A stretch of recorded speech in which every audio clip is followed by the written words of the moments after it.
একটি ছোট শহরের ব্যস্ত স্টেশনের পাশে একটা পুরনো চায়ের দোকান ছিল। লোকজন শুধু বলতো ওইখানে এক অদ্ভুত মানুষ চা খেতে আসে, কিন্তু কেউ তাকে চেনে না। দোকানদার ছিল এক মধ্যবয়সী মানুষ। তার জীবন ছিল খুব অসাধারণ।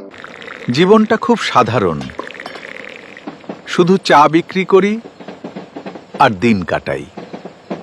প্রতিদিন সকালে সে দোকান খুলতো আর অপেক্ষা করত ক্রেতার জন্য। প্রতিদিন বিকেলে একজন অচেনা লোক আসতো, একটা কাপ চা খেত আর চুপচাপ বসে থাকতো। লোকটা কখনো কথা বলতো না, চা খেয়ে শুধু একটা ছোট হাসি দিত। কেউ জানতো না সে কোথা থেকে আসে আর কোথায় যায়।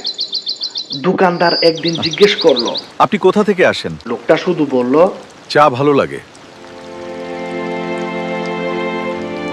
একদিন দোকানদার লক্ষ্য করলো লোকটার চোখে অনেক কষ্ট। সে কাঁপা কণ্ঠে বলল, জীবন সহজ না ভাই, কিন্তু চা আমাকে শান্তি দেয়। এই কথা শুনে দোকানদারের মনে দাগ পড়ে গেল।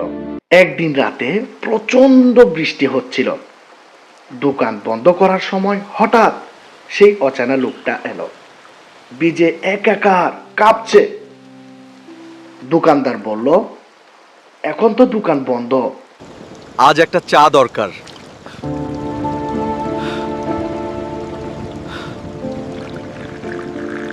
দোকানদার চা বানালো, কিন্তু এবার কিছু আলাদা ছিল। সে লোকটার পাশে বসে গেল। প্রথমবার দুইজন কথা বলল। লোকটা বলল, আমি অনেক কিছু হারিয়েছি, পরিবার, কাজ, সব। দোকানদার চুপ করে শুনছিল। এরপর থেকে প্রতিদিন তাদের মধ্যে বন্ধুত্ব তৈরি হলো। দোকানদার বুঝলো চা শুধু পানীয় না, এটা জীবন বদলে দেয়।